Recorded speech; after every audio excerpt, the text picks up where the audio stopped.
In late 2007, the Iraq War is winding down.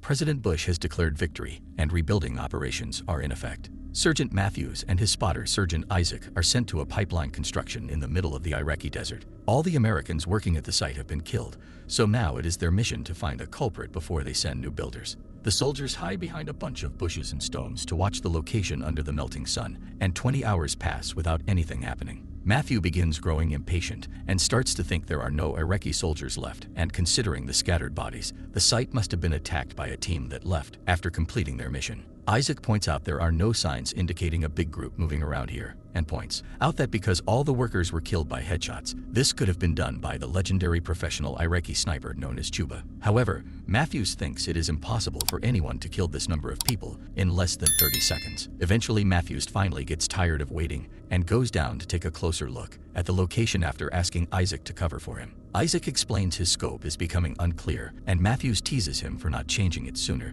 but this one is important for Isaac because it used to belong to a fallen comrade. Then Matthews goes from body to body looking for clues and begins believing Isaac's theory when he confirms everyone died from precise headshots. He goes to the middle of the site to figure out the possible direction of the shots, while Isaac begs him to retreat, but suddenly a shot is heard and Matthews falls to the ground, suffering great pain in his abdomen. Desperate to help his friend, Isaac runs down on a zigzag path to avoid any incoming bullets, but when he is about to reach Matthews, he gets shot in the leg. Isaac has no choice but to leave Matthews behind and run to hide behind a broken wall. Suffering but still alive, Matthews contacts Isaac and tells them to call the base and ask for backup. First though, Isaac notices his leg wound is quite awful, so he proceeds to tie a belt around it to stop the bleeding. Then he grabs his radio bag and tries to contact the base, only to discover he has no signal because the sniper had shot the antenna. Suddenly, Matthews contacts him again and asks him to spot the sniper so that he can aim at him, ignoring Isaac when he warns him that the sniper will notice any movement and shoot him again. Isaac starts working on making a hole in the wall with his knife to insert the scope, only to get his hand hurt by some falling rocks. Matthews then proceeds to attempt to reach for his rifle, only to pass out because of blood loss. Not wanting to end like his friend, Isaac uses a blade to remove the bullet from his leg, which is an extremely painful process. Then he bandages the wound before passing out as well. Sometime later, Isaac wakes up when he hears a strange noise coming from his earpiece. It turns out to be an officer from the base, and Isaac immediately begins reporting the situation and begging for medical supplies. However, he begins to get suspicious when the officer asks him lots of weird questions, and most importantly, he requests him to either tell them his exact position or stand up and fire in the air, claiming it is for the helicopters to drop the supplies accurately. Isaac points out this is against protocol and will put him in danger, and when he begins paying more attention to the man's words, he realizes his accent is not American. This is Juba the sniper, who is hacked into the radio frequencies to try to set a trap. Isaac does not fall for it and calls him out, but instead of hanging up, Juba begins asking him questions,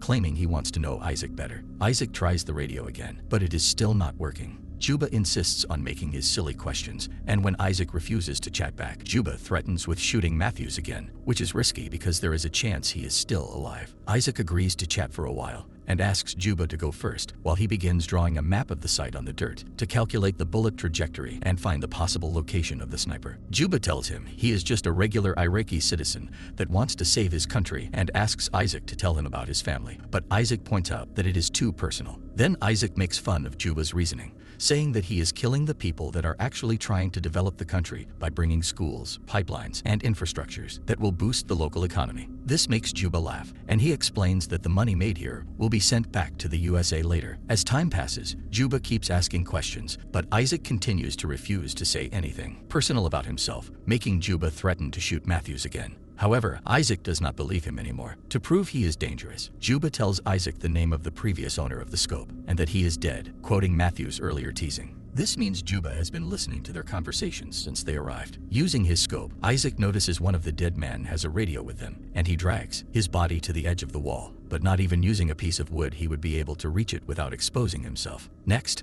Isaac tries to drink some water from his bottle, only to find it empty because of a hole in it, which Juba confirms he did on purpose. He also admits he did not miss any shots. He specifically shot the bottle, the antenna, and Isaac's leg in order to put Isaac in an unescapable situation and make him die slowly, which he will enjoy hearing through the communicator. When Isaac finds the bullet he took off his leg, he takes a closer look and begins calculating. The the weapon model Juba has by making some sneaky questions. He also calls Juba a terrorist, which makes Juba laugh again as he points out that the Americans are the ones illegally entering a foreign country with weapons ready to kill people. While Juba talks, Isaac does some more calculations and looks through his scope to finally reach the conclusion that Juba is hiding under a huge pile of trash. He has been under these harsh conditions for a long while, not to mention the overwhelming heat, meaning this guy truly is a professional. However, Juba denies being the famous sniper and once again claims to be a regular Iraqi man. By his accent, Isaac guesses Juba must be a former US Army officer that betrayed them. But Juba dismisses this as well and explains he only kills people that attack him first. In return, Isaac shares the story of how he met his best friend when he was a child and how they enlisted together later as adults. Soon dehydration and exhaustion begin having a hard effect on Isaac, who falls to the ground as he hears Juba tell him he will staple his tongue to his chest. Next, Isaac tries to trick Juba by putting a jacket and helmet on his rifle and waving it above the wall. But Juba does not fall for it, not as fall as the helmet, landing on the other side of the wall. So now Isaac cannot protect his head either. Such a silly mistake is the sniping point and makes him cry. More time passes, and Isaac becomes desperate enough to try to take a risk. He runs towards a body lying on the ground and steals his bag and radio before running back to the wall as he dodges all the bullets Juba immediately throws at him. In the bag, Isaac finds water and some candy that he immediately devours, but unfortunately, this radio isn't working either. Suddenly, Isaac hears some disturbance coming from his earpiece and realizes it is Matthews, who is still alive. Isaac yells the location of the sniper at him, and Matthews immediately takes out a piece of metal to use in order to look at the pile of garbage. While Matthews moves extremely slowly to grab his rifle, Isaac keeps the sniper distracted by making small talk, and he learns that Juba used to be a teacher in Baghdad. When his students got killed during an American attack, he decided to get revenge. The wall Isaac is hiding behind is the ruins of said school. Then Juba asks Isaac while he keeps carrying the damaged scope,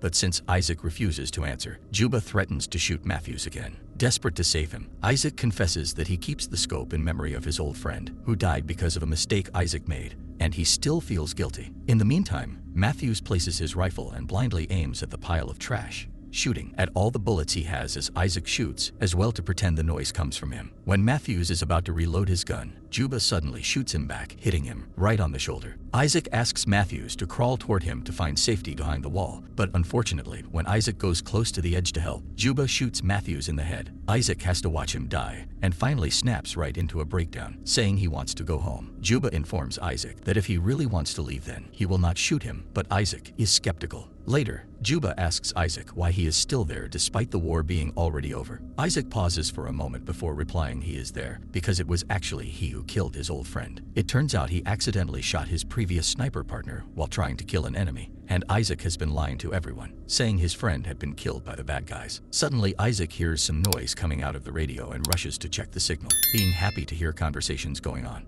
However, his happiness is short-lived because while he can hear voices, he cannot send any messages because of the damage the radio took. To Isaac's shock, Juba joins the conversation he is hearing, and the man uses Isaac's name to ask for help. Isaac finally realizes that all this time Juba has been hacking into American communications. Sometime later, Isaac wakes up to the painful feeling of a crow pecking on his leg wound. Seeing as even the birds think he is already dead, Isaac decides to take a risk and retrieves Matthew's rifle using some rope and a stick. Then he aims it at the pile of trash. At that moment, helicopters arrive at the area. Isaac pushes the wall to make it crumble, creating a curtain of dust that makes it hard for Juba to get Isaac's location. Isaac begins shooting at the pile of trash without knowing if he has hit his target or not. In order to find out, Isaac finally stands up from his position, and he is shocked to notice Juba is not using this chance to shoot back. This makes Isaac believe he has effectively killed Juba. Soon the helicopters arrive and quickly carry Isaac away on a stretcher, immediately give him medical attention. Isaac tries to tell them about Juba,